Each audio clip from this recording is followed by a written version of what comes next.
ব্রেকের পর আর এই মুহূর্তের ব্রেকিং নিউজ, এই মুহূর্তের বড় খবর, পার্থ চট্টোপাধ্যায় পেয়ে গেলেন জামিন। যে পার্থ চট্টোপাধ্যায় জামিন নিয়ে এত জল্পনা ছিল সুপ্রিম কোর্টে ইডির মামলায়, পার্থ চট্টোপাধ্যায় জামিন পেয়ে গেলেন। পার্থ চট্টোপাধ্যায়ের জামিন আজ সুপ্রিম কোর্টে ইডির মামলায় পার্থ চট্টোপাধ্যায় জামিন পেয়ে গেলেন। আজকের বড় খবর, এই মুহূর্তের বড় খবর। কথা বলবো আমাদের সহকর্মী জ্যোতির্ময় কর্মকার রয়েছেন আমাদের সঙ্গে। জ্যোতির্ময়, পার্থ চট্টোপাধ্যায়ের জামিন, কি কি তথ্য? দেখো, এই জামিনের ক্ষেত্রে যে শর্ত দেওয়া হয়েছে তা একটি বেনজির শর্ত, কারণ এর আগে এ ধরনের প্রেসিডেন্ট আমরা দেখিনি। এখনই জামিন পাচ্ছেন না পার্থ চট্টোপাধ্যায়। 1 ফেব্রুয়ারির মধ্যে তাকে জামিন দেওয়ার নির্দেশ দেওয়া হয়েছে এবং সেক্ষেত্রে কয়েকটি সুনির্দিষ্ট শর্ত বেঁধে দেওয়া হয়েছে।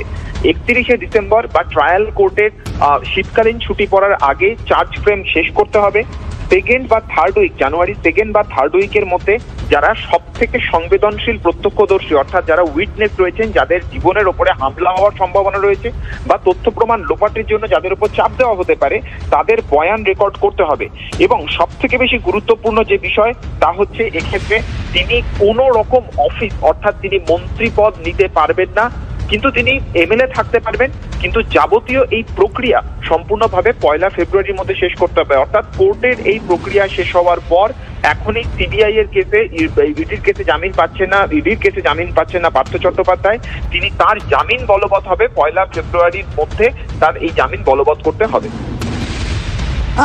জ্যোতির্ময়, তুমি আমাদের সঙ্গে থাকো। আপনাদের আরো একবার জানিয়ে দিই, সুপ্রিম কোর্টে ইডির মামলায় পার্থ চট্টোপাধ্যায়ের জামিন, এই মুহূর্তের বড় খবর। ব্রেকিং নিউজ TV9 বাংলার পর্দায় দেখছেন আপনারা সেই খবর। 1 ফেব্রুয়ারির মধ্যে পার্থ চট্টোপাধ্যায়কে জামিনের নির্দেশ দেওয়া হয়েছে এবং সুপ্রিম কোর্টে ইডির মামলাতে পার্থ চট্টোপাধ্যায়ের জামিন, সুপ্রিম কোর্টের জামিন পেলেন পার্থ। 1 ফেব্রুয়ারির মধ্যে এই জামিনের নির্দেশ। পার্থ চট্টোপাধ্যায়ের জামিনের তথ্য জানা যাচ্ছে, এতদিন ধরে যে পার্থ চট্টোপাধ্যায়ের জামিন নিয়ে টালবাহানা চলছিল, এর আগে অর্পিতা মুখোপাধ্যায়ের জামিন হয়ে গেছে এবং একে একে তৃণমূলের নেতাকর্মীদের জামিনের খবর পাওয়া যাচ্ছিল। এবং যেখানে পার্থ চট্টোপাধ্যায়ের জামিন নিয়ে অনেকগুলো প্রশ্ন চিহ্ন ছিল, সেখানে জ্যোতির্ময়, এই যে জামিন, এটা কতখানি গুরুত্বপূর্ণ এবং এই যে জামিনের কথা হচ্ছে বা 1 ফেব্রুয়ারির মধ্যে যে পার্থ চট্টোপাধ্যায়ের জামিন, এর ব্যাকগ্রাউন্ডটা শুনবো তোমার কাছ থেকে একটু ছোট করে।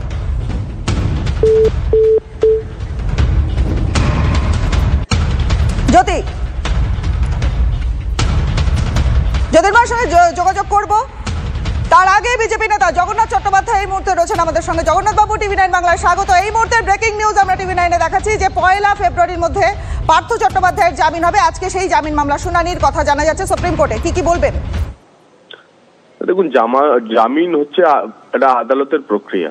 কোনো মামলায় অভিযুক্তের অধিকার আছে জামিন চাওয়ার, আদালত তা বিচার করে দেয়। কিন্তু জামিন পাওয়া মানেই হচ্ছে যে অভিযোগ মুক্ত হয়ে গেছেন এমন তো নয়। তার ফলে যে ঘটনা, উনি চাকরি চুরির মামলায় যেভাবে জেলে আছেন এবং এই মামলাগুলিতে যত সর্বোচ্চ সাজা, তার প্রায় 1/3 তার জেলে থাকা হয়ে গিয়েছে। তো স্বাভাবিকভাবেই এরকম একটি সময়ে আদালতে গেলে যে কোনো অপরাধী জামিন চাইতে পারে। আদালত বিচার করছেন, আদালত সিদ্ধান্ত দিচ্ছেন। কিন্তু জামিন পাওয়া মানে অপরাধ মুক্ত হওয়া না, তার সাজা ঘোষণা পর্যন্ত আমাদের অপেক্ষা করতে হবে। আমরা চাইবো আদালতের নির্দেশে, আদালতের নজরদারিতে, যেহেতু সিবিআই ইডি এই চাকরি চুরির মামলা তদন্ত করছে, আদালত যাতে এই আদালতের প্রক্রিয়া, বিচার পর্ব যাতে দ্রুত শেষ হয়, এবার সেদিকেও নজর দেবে। জগন্নাথ বাবু, আরো একটা প্রশ্ন ছোট্ট করে করব যে পার্থ চট্টোপাধ্যায়ের এই যে জামিন, এই বিষয় নিয়ে এর আগে বেশ কিছু জলঘোলা হয়েছে এবং অর্পিতা মুখোপাধ্যায়ের জামিন হয়ে গেল, যেটা নিয়ে আমরা প্রশ্ন তুলছিলাম যে এরপর পার্থ চট্টোপাধ্যায়ের জামিনের ক্ষেত্রে যেহেতু বলা হয়েছিল যে ভিন রাজ্যেও তিনি যেতে পারবেন, তার আইনজীবী এরকম কথা বলছিলেন। সেই প্রেক্ষিতে দাঁড়িয়ে আজকে পার্থ চট্টোপাধ্যায়ের এই জামিনের শুনানি, কি বলবেন? ভিন রাজ্যে কিনা জানি না, আমরা একটা অপা বাড়ি শান্তিনিকেতনে আছে সেটা জানি। তো ওনার বান্ধবীর জামিন হয়েছে। এখন উনি কলকাতার বাইরে গেলে প্রথম ওই অপাকে নিয়ে ওই বাড়িতে যাবেন কিনা আমি জানি না। কোথায় যাবেন জামিন পেলে, ভিন রাজ্যে না বিদেশে, সে তো আদালত ঠিক করবে। পাসপোর্ট জমা রাখতে হবে কিনা, জামিনের শর্ত হবে। তবে অন্য ঠিকানা বলতে আমাদের কাছে ওই শান্তিনিকেতনের বাড়িটার কথাই মনে পড়ে। জগন্নাথ বাবু, পার্থ চট্টোপাধ্যায়ের নামের সঙ্গে যে প্রভাবশালী তকমা, সেই প্রভাবশালী তকমা কিন্তু সেই তকমা থাকবার কারণেই তো এরকম ঘটনা বা এতদিন বিলম্বিত সময়টা লেগেছে এবং এই যে তকমাটা, সেটা তো রয়ে গেল। উনি শুধু প্রভাবশালী নন, উনি ওজনদারও। তো ওনার তো যথেষ্ট ওজন ও যথেষ্ট ওজনদার মন্ত্রী উনি ছিলেন। তো আদালত নিশ্চয়ই জামিন দেওয়ার ক্ষেত্রে সেসব বিচার করবে। ওজন ঝরেছে কিনা দেখবে, প্রভাব মুক্ত হয়েছে কিনা সেসব দেখবে। তাই আদালতের প্রক্রিয়া নিয়ে বিশেষ কিছু বলার নেই। তদন্তকারী সংস্থা প্রয়োজনে জামিন বাতিলের জন্য উচ্চ আদালতে যেতে পারে, কিন্তু অনেক ধন্যবাদ জগন্নাথ বাবু। কথা বললাম জগন্নাথ চট্টোপাধ্যায় বিজেপি নেতার সঙ্গে। জগন্নাথ বাবুও বললেন একই রকমের কথা। আমাদের সঙ্গে আমাদের সহকর্মী সুজয় রয়েছেন এই মুহূর্তে আমাদের সঙ্গে। সুজয়ের কাছ থেকে আমি আবার একটু ডিটেলস, একটু ব্যাকগ্রাউন্ড, একটু আগের কথাগুলো জেনে নেবো। কি কি মামলায় গ্রেপ্তার করা হয়েছিল পার্থ চট্টোপাধ্যায়কে, বা তাকে এই জামিনের এই যে প্রক্রিয়া দেওয়া হলো? সুজয়। দেখো, পার্থ চট্টোপাধ্যায়কে 2022 আগস্ট মাসে প্রাথমিক দুর্নীতি মামলা, সেই মামলায় ইডি গ্রেপ্তার করেছিল এবং পার্থ চট্টোপাধ্যায়কে প্রথমে তার বাড়িতে তল্লাশি চালানো হয় এবং সেখান থেকে বাড়িতে দীর্ঘক্ষণ তল্লাশি চালানোর মধ্যরাতে গ্রেপ্তার করা হয়েছিল এবং সেই মামলাতেই পার্থ চট্টোপাধ্যায় জামিন পেয়েছেন। অর্থাৎ ইডির যে প্রাথমিক দুর্নীতি মামলা, সেই মামলায় জামিন পেয়েছেন। কিন্তু পার্থ চট্টোপাধ্যায় জেল থেকে ছাড়াও পাবেন কিনা বা জেল মুক্তি পাবেন কিনা সেটা নিয়ে একটা প্রশ্ন রয়ে গিয়েছে। তার কারণ সম্প্রতি সিবিআই তাকে প্রাথমিক দুর্নীতি মামলায় গ্রেপ্তার করেছে এবং সিবিআই তাকে গ্রেপ্তার করার পর তাকে যদিও জেল হেফাজতে রেখেছে, ফলে সেই মামলায় পার্থ চট্টোপাধ্যায় এখনো জামিন পাননি। ফলে পার্থ চট্টোপাধ্যায় যে মামলায় জামিন যে আদালতে গিয়ে সুপ্রিম কোর্টে গিয়েছিলেন, সেই মামলাটি হলো ইডির প্রাথমিক নিয়োগ দুর্নীতি মামলা এবং সেই মামলা যখন শুনানি শুরু হওয়ার আগেই সিবিআই তাকে প্রাথমিক নিয়োগ দুর্নীতি মামলায় গ্রেফতার করেছিল। ফলে সেই গ্রেপ্তারির ফলে পার্থ চট্টোপাধ্যায়ের একটা বড়সড় স্বস্তি অবশ্যই যে প্রায় 2.5 বছরের বেশি সময় পর অর্পিতা মুখোপাধ্যায় যখন জামিন পেলেন তারপরে পার্থ চট্টোপাধ্যায়। তুমি আমাদের সঙ্গে থাকো, তোমাকে একটু হোল্ড করাচ্ছি। আমাদের সঙ্গে এই মুহূর্তে রয়েছেন সিপিএম নেতা সুজন চক্রবর্তী। সুজন বাবু, আপনাকে টিভি 9 বাংলায় স্বাগত। দেখুন, এখনকার বড় খবর এই মুহূর্তে পাওয়া যাচ্ছে যে পার্থ চট্টোপাধ্যায়ের জামিনের পথ প্রশস্ত হচ্ছে। 1 ফেব্রুয়ারির মধ্যে সুপ্রিম কোর্ট থেকে তাকে জামিন দেওয়ার পথটা প্রশস্ত হচ্ছে। কি বলবেন? যে প্রভাবশালী তকমা বা বিদেশে ভিন রাজ্যে চলে যাওয়ার কথা হচ্ছিল, কি বলবেন? পার্থ চট্টোপাধ্যায় তো 2-2.5 বছর ধরে আছে। তদন্ত প্রক্রিয়া ঠিকমতো করে এগোবে এবং বিনা বিচারে আটক বলতে যা বোঝায় সেখানে বিচারের ব্যবস্থা ঠিকমতো করে হবে, তদন্ত প্রক্রিয়া ঠিকমতো করে হবে। সেগুলো গ্যাপ থাকলে একটা লোক দীর্ঘকালীন সময় ধরে জেলে পড়ে থাকবে, তো হওয়ার কথা নয়। আর যাতে সেটা না হয় তার জন্য তো নানান রকম প্রক্রিয়া করাও আছে। পরপর সব জামিন পাচ্ছে প্রায় একই ধরনের কেসে। তদন্তের সংস্থা সম্পর্কে প্রশ্ন উঠবে যে তদন্ত সংস্থা হ্যাঁ বা না ঠিকমতো করে আজ পর্যন্ত বলে উঠতে পারলো না কেন। কিন্তু অর্পিতা এর আগে জামিন পেয়েছে, বাকিরা জামিন পেয়েছে, তখন এটা বোঝা গেছিল। আর পার্থ চ্যাটার্জি তখন থেকে দাবি করে যাচ্ছেন যে ভিন রাজ্যে তিনি চলে যাবেন, তাও আচ্ছা তাকে জামিন দেওয়া হোক। হয়তো তার কথা, তাকে গুরুত্ব দেওয়ার কথা ভেবেছে সুপ্রিম কোর্ট। আর তদন্ত প্রক্রিয়া ঠিকমতো করে এগোচ্ছে না, হয়তো সেটা একটা কারণ হতে পারে। বেশ, অনেক ধন্যবাদ আপনাকে। কথা বললাম সুজন চক্রবর্তী, সিপিএম নেতার সঙ্গে।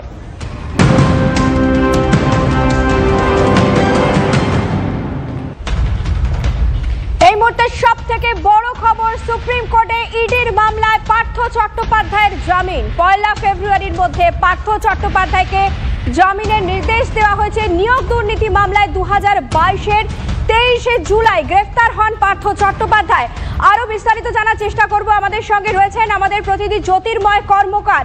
জ্যোতির্ময়, হোয়াট নেক্সট? এরপর কি তার কি জেল মুক্তি ঘটবে নাকি এক্ষুনি তার জেল মুক্তি ঘটছে না?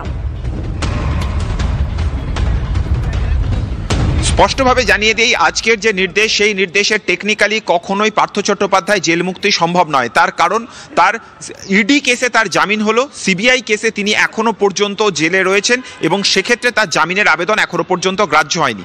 কিন্তু যেটা তাৎপর্যপূর্ণ, ইডির কেসেও তাকে যে জামিন দেওয়া হয়েছে সেই জামিন এখনো পর্যন্ত বলবৎ হবে না। তা প্রায় 1.5 মাস তাকে অপেক্ষা করতে হবে। সুপ্রিম কোর্ট জানিয়েছে বেশ কয়েকটি শর্ত, যে শর্ত তদন্তকারী সংস্থা এবং কোর্টকে পালন করতে হবে, সেই প্রত্যেকটা পদক্ষেপ পালনের পরেই পার্থ চট্টোপাধ্যায় জামিন সম্ভব। কি কি বিষয় এক্ষেত্রে উল্লেখ করা হয়েছে? স্পষ্টভাবে জানানো হয়েছে যে 31শে ডিসেম্বরের মধ্যে বা ট্রায়াল কোর্টে শীতকালীন ছুটি পড়ার আগে চার্জ ফ্রেমের যাবতীয় প্রক্রিয়া তদন্তকারী সংস্থাকে শেষ করতে হবে এবং তা কোর্টে পেশ করতে হবে। দ্বিতীয়ত, শুনানি পর্বে যে বিষয়টির উপর সব থেকে বেশি গুরুত্ব দেওয়া হয়েছিল যে পার্থ চট্টোপাধ্যায় শুধুমাত্র একজন মন্ত্রী ছিলেন না, শাসক দলের গুরুত্বপূর্ণ পদে তিনি ছিলেন। তিনি যদি জামিন পেয়ে যান তাহলে খুব স্বাভাবিকভাবেই এক্ষেত্রে যারা অত্যন্ত ভালনারেবল উইটনেস তাদের ওপরে তিনি ইনফ্লুয়েন্স করতে পারেন এবং তথ্য প্রমাণ লোপাট হতে পারে, তদন্ত সম্পূর্ণভাবে বিঘ্নিত হতে পারে, কারণ তিনি যথেষ্ট প্রভাবশালী। আর ঠিক সেই জায়গাতেই স্পষ্টভাবে কোর্ট জানিয়ে দিয়েছে পার্থ চট্টোপাধ্যায়কে ততক্ষণ পর্যন্ত জেলে রাখা হবে যতক্ষণ পর্যন্ত না এক্ষেত্রে যারা ভালনারেবল উইটনেস তাদের যাবতীয় বয়ান রেকর্ডের প্রক্রিয়া শেষ হচ্ছে এবং সেক্ষেত্রে তাদের নিরাপত্তাও সুনিশ্চিত করতে হবে। জানুয়ারি 2nd থেকে 3rd উইকের মধ্যে এই প্রক্রিয়া শেষ করে ফেলার জন্য তদন্ত তদন্তকারী সংস্থাকে নির্দেশ দেওয়া হয়েছে এবং এই প্রক্রিয়া শেষ হয়ে যাবার পরেই পার্থ চট্টোপাধ্যায়ের ইডি কেসে তার জামিন হবে এবং সেই যাবতীয় জামিন দেওয়ার প্রক্রিয়ার একটা ডেডলাইন বেঁধে দেওয়া হয়েছে। 1 ফেব্রুয়ারির মধ্যে পার্থ চট্টোপাধ্যায়কে ইডি কেসে তাকে জামিন দিতে হবে।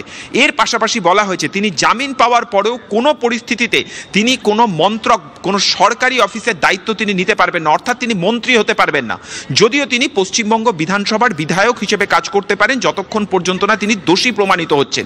এরপরেও আরেকটি গুরুত্বপূর্ণ ক্লজ আছে, তাকে জামিনের যে শর্তগুলি বেঁধে দেওয়া হয়েছে সেটা শুধুমাত্র সুপ্রিম কোর্টে ইডি কেসে জামিনের জন্য যে আবেদন দেওয়া হয়েছে সেই আবেদনের ক্ষেত্রেই শুধুমাত্র প্রযোজ্য হবে, অর্থাৎ সিবিআই এর কেসের ক্ষেত্রে কিন্তু পরবর্তী ক্ষেত্রে আলাদা করে কোনো শর্ত আরোপ হতেই পারে। এটা এই মামলার রায় যে সিবিআই এর ক্ষেত্রে বলবৎ হবে তা একেবারেই নয়। কোন প্রেক্ষাপটে এই রায় দেওয়া হলো তারও একটি সুনির্দিষ্ট প্রেক্ষাপট প্রথমে বিচারপতি সূর্যকান্ত তিনি ব্যাখ্যা করে দিয়েছেন। তিনি স্পষ্টভাবে জানিয়ে দিয়েছেন যে এক্ষেত্রে যারা উইটনেস রয়েছেন 50,000 ছাত্রছাত্রী, তারা তাদের জীবনের গুরুত্বপূর্ণ জায়গায় তারা চাকরি পেতে পারতেন, কিন্তু এই দুর্নীতির কারণে তারা চাকরি পায়নি, ফলত একজন জামিন পেয়ে যাচ্ছেন। এই ধরনের সংবেদনশীল মামলায় এটা সমাজে একটা নেতিবাচক বার্তা যাবে, এটা যেমন একটি প্রেক্ষাপট। তার পাশাপাশি একজন ব্যক্তিকে দীর্ঘদিন ধরে উইদাউট ট্রায়াল কখনো জেলে রাখা যায় না, ফলত সেই দিকটাও সুনিশ্চিত করতে হবে। এই সব দিক বিচার করেই পার্থ চট্টোপাধ্যায়কে শর্ত সাপেক্ষে ইডি মামলায় জামিন দেওয়া হলো এবং 1 ফেব্রুয়ারির মধ্যে তার এই জামিনের যাবতীয় নির্দেশ কার্যকর করার নির্দেশ দিয়েছে আজকে সুপ্রিম কোর্ট। কিন্তু একটা বিষয় জ্যোতির্মা একটু স্পষ্ট করতে চাইবো, এই যে 1 ফেব্রুয়ারি সময়সীমাটা বেঁধে দেওয়া হলো, যদি তার মধ্যে ইনফ্লুয়েন্সিয়াল লোকজন যারা তাদের বয়ান রেকর্ড করা সম্ভব না হয় তাহলে তারপর কি হবে? তাহলে সেক্ষেত্রেও কি সেই 1 ফেব্রুয়ারির দিনই ধার্য থাকবে নাকি তারপর আবার নতুন করে এই বিষয়টা নিয়ে হিয়ারিং হবে?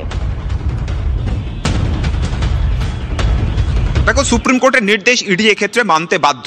এক্ষেত্রে কখনোই ডেডলাইন ফেল করার কোনো সম্ভাবনা আসে না। যদি কোনোভাবে যদি ডেডলাইন ফেল হয়ে যায় তাহলে সেক্ষেত্রে তারাও কিন্তু তদন্তকারী সংস্থাও আদালত অবমাননার মামলায় বা আদালত অবমাননার অভিযোগে তারা অভিযুক্ত হতে পারে। এক্ষেত্রে সুপ্রিম কোর্ট স্পষ্টভাবে যে কথা বলে দিয়েছে, যারা এক্ষেত্রে ভালনারেবল উইটনেস, অর্থাৎ যাদের উপরে প্রভাব বিস্তার করার সম্ভাবনা রয়েছে, যাদেরকে ভয় দেখানো বা কোনোভাবে আক্রমণের শিকার কেউ হতে পারেন, এমন যারা ভালনারেবল উইটনেস রয়েছেন তাদেরকে রীতিমতো প্রোটেকশন দিয়ে তাদের বয়ান রেকর্ড 2nd এবং 3rd উইক অফ জানুয়ারি সেই পুরো প্রক্রিয়াটা কমপ্লিট করতে হবে। 2য় এবং 3য় সপ্তাহের মধ্যে জানুয়ারি কমপ্লিট করতে হবে এবং সেই প্রক্রিয়াটা কমপ্লিট হয়ে যাওয়ার পরেই জামিন পাবেন পার্থ চট্টোপাধ্যায়। কারণ তিনি জামিন পেয়ে গেলেন, অথচ যারা ভালনারেবল উইটনেসের ক্ষেত্রে রয়েছেন, যাদের উপরে প্রভাব বিস্তার করা যায়, চাপ দেওয়া যায়, তারা যদি সেই সময় বাইরে থাকেন এবং তাদের যদি বয়ান রেকর্ড না হয়ে থাকে, কোথাও তাদের বয়ান রেকর্ডের ক্ষেত্রে প্রভাব বিস্তার হতে পারে, তাদের উপর চাপ দেওয়া হতে পারে। একটু ইন্টারাপ্ট করি, বিষয়টাকে আরেকটু বিশদে বোঝার চেষ্টা করব, তার কারণ মানুষের এই মুহূর্তে একটাই বিষয় জানার, সেটা হচ্ছে যে তার জেল মুক্তি ঘটছে কিনা। তুমি যে ভালনারেবল উইটনেসের কথা বলছো, জানুয়ারি 3rd বা 2nd উইকের মধ্যে যাদের বয়ান রেকর্ড করতেই হবে, যেহেতু এটা শীর্ষ আদালতের নির্দেশ, এবং সেক্ষেত্রে 1 ফেব্রুয়ারি পর্যন্ত যে সময়সীমা ধার্য করা হয়েছে যার মধ্যে তাকে জামিন দিতে হবে, তো সেক্ষেত্রে যদি সমস্ত প্রক্রিয়া সম্পন্ন হয়ে গেল 3rd উইকের মধ্যে জানুয়ারির, তবে 1 ফেব্রুয়ারির পর কি তাহলে জেল মুক্তি ঘটতে চলেছে পার্থ চট্টোপাধ্যায়? 1 ফেব্রুয়ারির আগেই পার্থ চট্টোপাধ্যায়কে ছাড়তে হবে। 1 ফেব্রুয়ারি হচ্ছে শেষ তারিখ, অর্থাৎ সেটা একেবারে চূড়ান্ত সময়সীমা। 3rd উইক থেকে 1 ফেব্রুয়ারির মধ্যেই পার্থ চট্টোপাধ্যায়কে ছেড়ে দিতে হবে। যদি 2nd উইকের মধ্যে এই প্রক্রিয়া শেষ হয়ে যায় তাহলে তারপরেও পার্থ চট্টোপাধ্যায়কে ছাড়া যেতে পারে। অর্থাৎ কতগুলো ধাপ বেঁধে দেওয়া হয়েছে। প্রথম ধাপে রয়েছে চার্জ ফ্রেম করা। এই চার্জ ফ্রেম করার কাজটা 31শে ডিসেম্বর বা লোয়ার কোর্টে যে শীতকালীন ছুটি পড়ার সময়, যেটা এক্ষেত্রে আগে হবে, সেই সময়সীমার মধ্যে চার্জ ফ্রেমের কাজটা শেষ করে ফেলতে হবে। দ্বিতীয় কাজ তা হচ্ছে এখনো পর্যন্ত যারা ভালনারেবল উইটনেস রয়েছেন, যাদের উপরে চাপ দিয়ে তাদের বয়ান এক্ষেত্রে বিভ্রান্ত করার সম্ভাবনা রয়েছে, তাদের বয়ান রেকর্ডের কাজ শেষ করতে হবে জানুয়ারির 2য় এবং 3য় সপ্তাহের মধ্যে। এবং এই সমস্ত প্রক্রিয়াটি, অর্থাৎ চার্জ ফ্রেম এবং যারা সংবেদনশীল এক্ষেত্রে উইটনেস রয়েছেন তাদের বয়ান রেকর্ডের প্রক্রিয়া, এই দুটো কাজ যখন শেষ হয়ে যাবে তারপরেই পার্থ চট্টোপাধ্যায়কে জামিন দেওয়া হবে। এই জামিন দেওয়ার পরে কিন্তু পার্থ চট্টোপাধ্যায় চট্টোপাধ্যায় জেল মুক্তি হবে না। জামিন দেওয়া মানে তিনি ইডি কেসে জামিন পেলেন, সিবিআই কেসে তিনি এখনো পর্যন্ত জেলে রয়েছেন, যার জন্য তিনি আলাদা করে জামিনের আবেদন করেছেন। সেক্ষেত্রে সম্পূর্ণ আলাদা ক্লজ রয়েছে। ইডি কেসের ক্ষেত্রে পার্থ চট্টোপাধ্যায় যে কথা বলেছেন যে এক্ষেত্রে সর্বোচ্চ 7 বছর পর্যন্ত জেল, কিন্তু তার 1/3 সময় তিনি জেলে কাটিয়ে ফেলেছেন। আইন অনুযায়ী তার এবার জামিন পাওয়া উচিত। এই প্রত্যেকটা বিষয় কিন্তু সিবিআই এর কেসের ক্ষেত্রে এখনো পর্যন্ত প্রযোজ্য নয়। ফলত কোর্টকে যদি তারা পরবর্তী ক্ষেত্রে আমাদের সঙ্গে এই মুহূর্তে রয়েছেন বিশিষ্ট আইনজীবী বৈশ্বনাথ চট্টোপাধ্যায়। বৈশ্বনাথ, আপনাকে স্বাগত জানাই। আমি চয়নিকা। বৈশ্বনাথ, একটা বিষয় একটুখানি আপনার থেকে জানতে চাইবো, আপনি আইনজীবী হিসেবে যদি একটু বুঝিয়ে বলেন। সেটা হচ্ছে জামিন আর জেল মুক্তি তো এক ঘটনা নয়। জামিন হলো পার্থ চট্টোপাধ্যায়ের এবং বলা হচ্ছে 1 ফেব্রুয়ারির মধ্যে তাকে জামিন দিতে হবে। তাহলে সেক্ষেত্রে জেল মুক্তির ক্ষেত্রে আর কি কি প্রতিবন্ধকতা থাকছে? জজ সাহেবের অর্ডারের সমস্তটা না দেখে বলতে পারবো না, তবু এইটুকু বলবো, bail is a rule, rejection is an exception. এটাই হলো আমাদের কৃষ্ণহারের খাবার করেছেন। তারপর জজ সাহেব বলেছেন যে তাকে জামিন দেওয়া হলো 1 মধ্যে ওনাকে মুক্তি দিতে হবে, 1 ফেব্রুয়ারির মধ্যে। আপনার কাছ থেকে যা শুনে বুঝলাম, তো জামিন যদি আজকে হয়ে যায় তাহলে 1 ফেব্রুয়ারি ডেটটা কিসের জন্য দিয়েছে এইটা অর্ডার শিট না দেখে কিন্তু বলাটা ঠিক হবে না। আমি একজন দীর্ঘদিন ফৌজদারি কোর্টে ওকালতি করছি, এটা অর্ডার শিট না দেখে এটা কিন্তু আপনাদের এই ফোনের ওপর বাড়িয়ে বলা যাবে না। কিন্তু জামিনটা দিয়েছে যেটা, সেটা দীর্ঘদিন কাস্টাডি সাফার করেছে, লং ডিটেনশনের গ্রাউন্ডে জামিন পেয়েছেন উনি, এবং কেসে নিশ্চয়ই কোনো অগ্রগতি হয়নি বলেই জামিন পেয়েছেন। না, সেক্ষেত্রে সিবিআই এর যে কেস রয়েছে, আরো একটা কেস তো সিবিআই এর ক্ষেত্রে রয়েছে, তো আপনারা সেটা নিয়ে কি মনে করছেন? স্পেশালি আপনি একজন আইনজীবী হিসেবে আপনার কাছে নিশ্চয়ই তথ্য আছে যে কি কি বিষয়ের ভিত্তিতে সিবিআই তাকে কেস দিয়েছিল বা সিবিআই এর কোন কোন বিষয়ে তিনি অভিযুক্ত। তো সেই ক্ষেত্রে অগ্রগতি কি ঘটতে পারে বা আগামী দিনে সেক্ষেত্রে জামিন হওয়া সম্ভব কিনা, এ ব্যাপারে কিছু আলোকপাত করতে পারেন? দুটো মামলা, তো একটা মামলায় জামিন হয়েছে, একটা মামলা এখনো জামিন হয়নি। আমি যতদূর মানে আমার এত বছরের অভিজ্ঞতা থেকে আপনারা দেখেন যে মামলার কি ডেভেলপমেন্ট হয়েছে, মামলা শুরু হয়েছিল কবে, আজকে ডেট পর্যন্ত কতটা ডেভেলপমেন্ট হয়েছে, সেই ডেভেলপমেন্টের উপর নির্ভর করে তারা জামিনে মুক্ত করেন। এটা একটা জুডিশিয়াল ডিসিশন। সুতরাং এখানে অর্ডার শিট দেখে তারপরে আমরা বলতে পারবো। আর একটা মামলায় আবার যারা বিচার করবেন, তিনি বিচার করবেন। ধন্যবাদ বৈশ্বনাথ দা, ধন্যবাদ। কথা বলছিলাম বিশিষ্ট আইনজীবী বৈশ্বনাথ চট্টোপাধ্যায়ের সঙ্গে। সুপ্রিম কোর্টে ইডির মামলায় পার্থ চট্টোপাধ্যায় জামিন। আপনাদের খুব স্পষ্টভাবে জানিয়ে রাখতে চাইবো যে ইডির যে মামলা ছিল তাতে জামিন হয়েছে, সিবিআই এর যে মামলা তাতে জামিন হয়নি। এবং ইডির যে মামলায় পার্থ চট্টোপাধ্যায় জামিন হলো তাতে কি বলা হচ্ছে, 1 ফেব্রুয়ারির মধ্যে তাকে জামিন দিতে হবে, কিন্তু সেখানে কিছু শর্ত রাখা হয়েছে। এক, চার্জ ফ্রেম করতে হবে। দ্বিতীয়ত, ভালনারেবল উইটনেস যারা রয়েছে, অর্থাৎ যাদের ওপর প্রভাব খাটানো সম্ভব, তাদের বয়ান রেকর্ড করতে হবে। যদি 1 ফেব্রুয়ারির মধ্যে পার্থ চট্টোপাধ্যায়কে জামিন দিতে হয়, সেক্ষেত্রে কি করতে হবে? জানুয়ারি 2 বা 3rd উইকের মধ্যে এই গোটা প্রসিডিওর কমপ্লিট করতে হবে। যেহেতু শীর্ষ আদালতের নির্দেশ, সেক্ষেত্রে কিন্তু সিবিআই এই কথা মানতে একাধারে বাধ্য। তার কারণ শীর্ষ আদালতের নির্দেশের পর যা যা প্রসিডিওর থাকা উচিত সবটাই করতে হবে। কিন্তু একটা প্রশ্ন থেকে যাচ্ছে যে তাহলে পার্থ চট্টোপাধ্যায়ের জেল মুক্তি কবে ঘটবে? তার কারণ তিনি জামিন পেয়েছেন, তার জেল মুক্তি হয়নি এবং জামিনটাও কিন্তু 1 ফেব্রুয়ারির মধ্যে তাকে দিতে হবে। নিয়োগ দুর্নীতি মামলায় 2022-এর 23 জুলাই গ্রেফতার হন পার্থ চট্টোপাধ্যায়। আমাদের সঙ্গে ফোনে রয়েছেন আমাদের প্রতিনিধি সুজয়। সুজয়, আমি একটু স্পেসিফিক্যালি তোমার থেকে জানতে চাইবো, ইডির মামলা, সিবিআই এর মামলা, দুটো মামলা, দুটো প্রেক্ষাপট আলাদা এবং দুটো কেস আলাদা। একটু সিবিআই এর কি কি কেস ছিল আর ইডির কি কি কেস ছিল, যদি আমাদের একটু আলোকপাত করতে পারো।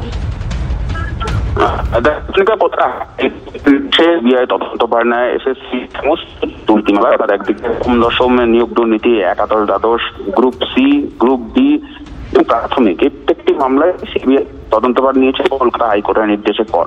সিবিআই প্রত্যেকটি ক্ষেত্রে মামলা রুজু করার পর ইডিও পৃথকভাবে প্রত্যেকটি ক্ষেত্রে মামলা রুজু করে। ক্ষেত্রে